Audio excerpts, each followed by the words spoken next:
Guys, welcome or welcome back to my channel, and in this video we will be talking about one of the most prominent or important problem which is faced by many of the people in today's time period, and the problem is ADHD, attention deficit hyperactivity disorder. इस problem के बारे में further discuss करने से पहले I really wanted to know कि क्या आपने कभी ऑब्जर्व किया है इस चीज को कि आप कोई पर्टिकुलर चीज कर रहे होते हैं, बहुत ज्यादा इंपॉर्टेंट काम आप कर रहे होते हैं, बट सडनली आप उस काम को छोड़ के अपना फोन हाथ में लेके इंस्टाग्राम स्क्रॉल करने लग जाते हैं। इवन इफ इंस्टाग्राम स्क्रॉल ना करते हुए भी आप यूट्यूब ले लो, यूट्यूब पे आप यूट्यूब शॉर्ट्स स्क्रॉल करने लग जाते हो, या फिर आप कुछ भी ऐसा करने लग जाते हो जो कि आप जो कर रहे हो ना उससे अलग होता है। या फिर मैं आपको एक काम करते हैं, कुछ टाइम पहले लेकर जाती हूँ आपके प्रेजेंट स्टेट से। Suppose you are in a school, अगर ये स्टूडेंट्स देख रहे हैं तो obviously you are in a school. तो सपोज करो कि आप स्कूल में बैठे हो और टीचर सामने आपको पढ़ा रही है। अब सामने टीचर आपको पढ़ा रही है, लेकिन आपका जो फोकस है ना उस पढ़ाई पे नहीं है, आपका फोकस उस चीज पे है कि क्लासरूम में जो विंडो है उसके बाहर क्या हो रहा है, आपके क्लासरूम का जो गेट है उससे बाहर कौन जा रहा है, कॉरिडोर में कौन घूम रहा है, या आपके साइड वाला जो आपके साथ बैठा हुआ है वो क्या कर रहा है।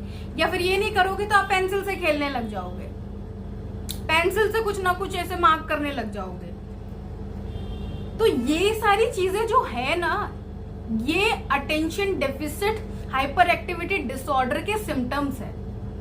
आप एक पर्टिकुलर चीज पे अटेंशन नहीं रख पाते हो, आपको डिफिकल्टी होती है इस चीज में। अब ये जो चीज है ना आज के टाइम में बहुत बार ऐसे आपके पेरेंट्स या फिर आपके क्लासमेट्स या फिर आपके टीचर्स ये चीजें बोल देते हैं कि ये बच्चा तो ध्यान ही नहीं दे रहा है क्लास में, पर वो लोग ये चीज समझ नहीं पाते हैं, इसमें आपकी कोई गलती ही नहीं है, क्योंकि एडीएचडी एक न्यूरोलॉजिकल डिसऑर्डर है।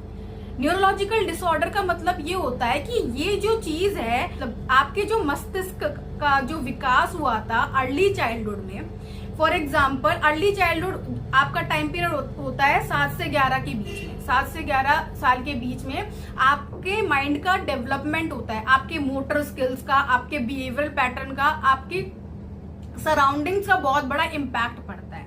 बहुत से लोग ऐसे होते हैं जिनका बचपन अच्छा नहीं गुजरा होता है और उनको ट्रॉमा होते हैं, तो एक पैटर्न, एक बिहेवियर वो डेवलप कर लेते हैं, जिसकी वजह से वो एक पर्टिकुलर चीज जो कर रहे होते हैं ना उस पर फोकस नहीं कर पाते, क्योंकि उनके दिमाग में या तो वो सारी चीजें घूम रही होती है, या फिर कहीं ना कहीं उन चीजों को भुलाने के लिए वो अपना फोकस किसी ऐसी चीज में करते हैं जिससे उनको जल्दी से डोपामिन हिट हो जाए, एंड वो उस पर्टिकुलर चीज जो कि उनका ट्रॉमा है ना उसको भुला सके। क्योंकि अभी जो वो काम कर रहे होते हैं ना, मे बी वो उनको करना ही नहीं होता है, वो उस चीज में उनको short term dopamine kind of चीजें हिट नहीं होती है। तो ऐसे में वो ऐसी चीज पे फोकस करते हैं जिससे उनको जल्दी से ही सेटिस्फैक्शन हो जाए, जल्दी से डोपामिन हिट हो जाए। ना व्हाट इज डोपामिन? डोपामिन होता है कि कोई भी पर्टिकुलर काम करके हमको सेटिस्फैक्शन मिलता है और हम अचानक से खुश हो जाते हैं, पॉजिटिव डोपामिन उसे बोलते हैं। फॉर एग्जाम्पल आप इंस्टाग्राम पे कोई भी पोस्ट डालते हो, तो उसके बाद आपके पोस्ट पे अगर बहुत सारे लाइक्स वगैरह आते हैं तो आपको उससे खुशी मिल जाती है, तो उसे शॉर्ट टर्म डोपामिन हिट बोलते हैं। वहीं पे लॉन्ग टर्म डोपामिन में आता है आपकी एक long term journey. For example if you want to be a YouTuber, let's say that, तो आपको अगर यूट्यूब स्टार्ट करना होता है तो एक एक करके आप वीडियोस डालते हो, आपको तुरंत वैसा रिजल्ट नहीं मिलता जैसा कि कहीं और मिलता है।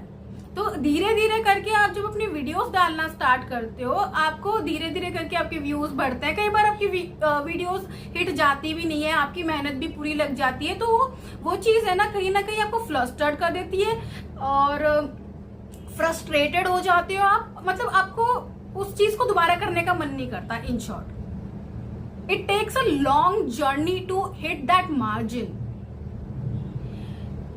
सो एडीएचडी जो प्रॉब्लम होती है ना, it is attention deficit hyper activity disorder. अब इस चीज में एक एक वर्ड पकड़ लो, अटेंशन डेफिसिट।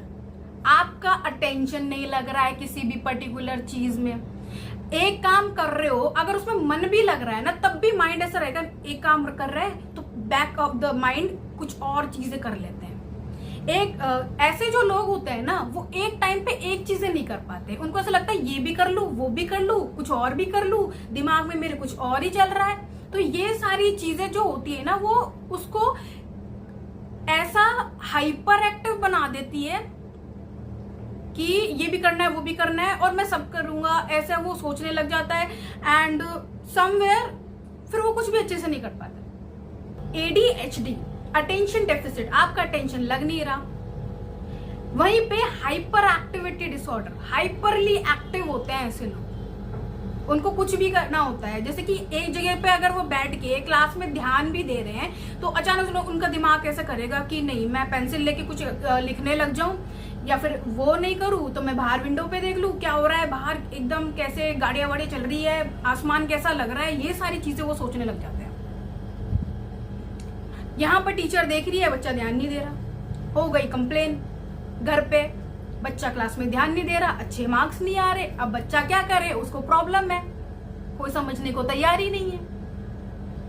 बच्चा भी क्या बोले, बच्चे को खुद को पता नहीं उसको प्रॉब्लम है, क्योंकि वो तो अभी दुनिया में आया ही है, उसको तो पता ही नहीं है चीजों के बारे में। तो ऐसे में है ना, इट इज वेरी इंपॉर्टेंट कि अगर अडल्ट लोग हैं and they do understand about things, तो उनके सामने अगर कोई ऐसा बच्चा है जिनको न्यूरोलॉजिकल प्रॉब्लम है, क्योंकि न्यूरोलॉजिकल प्रॉब्लम जब होती है ना, अर्ली चाइल्डहुड में ये चीजें होती है, जब आपका ब्रेन उस तरह से डेवलप नहीं हो पाता, and it give rise to autism, ADHD या फिर further type of behavioural issues जो कि वो फेस करते हैं अपने फर्दर लाइफ में। एंड ADHD जिनको होता है, attention deficit hyper activity disorder, तो इट इज वेरी इंपॉर्टेंट कि अगर आप देखते हैं कि किसी इंसान को ये पर्टिकुलर प्रॉब्लम है, तो you should be very humble with that person, talk politely, try to understand कि वो इंसान आपसे कहना क्या चाह रहा है। Do not just force things on that person कि ऐसे करो वैसे करो, जजमेंट मत बनाओ चीजों के बारे में, समझने की कोशिश करो।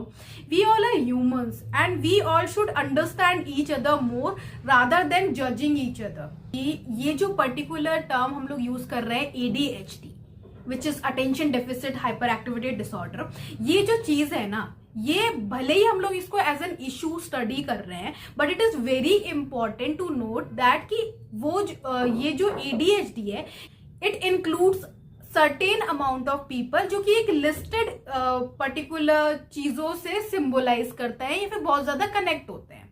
हम लोगों को ये जो पर्टिकुलर चीजें होती है, जैसे ऑटिज्म हो गया, ADHD हो गया, या फिर PTSD हो गया, इन सारी चीजों को एज एन इशू या फिर प्रॉब्लम जज नहीं करना है, जज तो करना ही नहीं है। Judgement, giving judgement about something is very bad. In case अगर आपको पता है कि सामने वाले इंसान को ADHD है या फिर कोई भी प्रॉब्लम है ना, एक काइंड ऑफ बिहेवियर होता है, empathetic behaviour. We do not have to sympathise for anything, क्योंकि वो इंसान भी बहुत ज्यादा इंपॉर्टेंट है, हम लोग भी बहुत ज्यादा इंपॉर्टेंट है, और हर बच्चा स्पेशल होता है, हर एक बच्चा स्पेशल है। एक इंसान जब वो पैदा होता है ना, वो कोई ना कोई खासियत लेके पैदा होता है। जस्ट बिकॉज उसकी खासियत दूसरे मेजोरिटी ऑफ द लोगों से मैच नहीं करती, इसका मतलब ये नहीं है कि वो बच्चा गलत है या फिर वो बच्चा पढ़ नहीं रहा, वो शैतानी कर रहा है। नहीं, वो बच्चा किसी और चीज में अच्छा हो सकता है, और ये चीज समझने की बहुत ज्यादा जरूरत है आजकल सभी लोगों को, क्योंकि भले ही वो बच्चा उन चीजों में अच्छा नहीं है जो चीजें आप लोगों ने कैटेगराइज कर रखी है, पर वो बच्चा उन चीजों में अच्छा है जो कि उसको खुद को पसंद है। यू नो, ऐसे बच्चे जो कि ADHD से सफर करते हैं, आगे जाके ऐसे लोग मल्टीटास्कर बनते हैं, क्योंकि दे हैव दैट पावर कि इजीली सारी चीजें कैसे करते हैं। But I really want to tell them, the people who suffer from ADHD, just focus on doing one task at a time. अपने अंदर एक चीज आपको डेवलप करनी है, वो है पेशेंस। जो ADHD है ना, वो एक इश्यू ना समझ के अगर उस चीज को एक साथ रख के हम लोग सारे बच्चों को एक साथ बैठ के पढ़ाएं और उन लोगों को ये समझाए कि हर बच्चा अपने आप में एक स्पेशल बच्चा है, तो ये चीज सारे बच्चों के लिए बहुत अच्छे से काम करेगी। Now coming to the solution, सबसे पहला सोल्यूशन जो कि ADHD का ये है कि एक्सरसाइज करो। जो लोग जिनको ADHD है, स्टार्ट डूइंग एक्सरसाइज, क्योंकि जितना ज्यादा आप एक्सरसाइज करते हो ना, जो आपकी हाइपर एक्टिव वाली प्रॉब्लम होती है ना, वो सॉर्ट आउट हो। दूसरा सोल्यूशन इसका ये है कि आप अपने आप को मैनेज करना स्टार्ट कर दो। Management, try to manage your time. रात को जल्दी सोना, सुबह जल्दी उठना, अच्छे से अपनी चीजों को मैनेज करके रखना। एंड ये जो चीज, और अपना जो डेस्क है ना, उसको कभी भरा हुआ मत रखो, उसको हमेशा है ना क्लीन रखो। जो काम कर रहे हो उसी चीज को वहां पे रख, ताकि आपका फोकस जो रहे ना, वो एकदम सर्टेन रहे कि हाँ यार मुझे अभी ये काम करना है।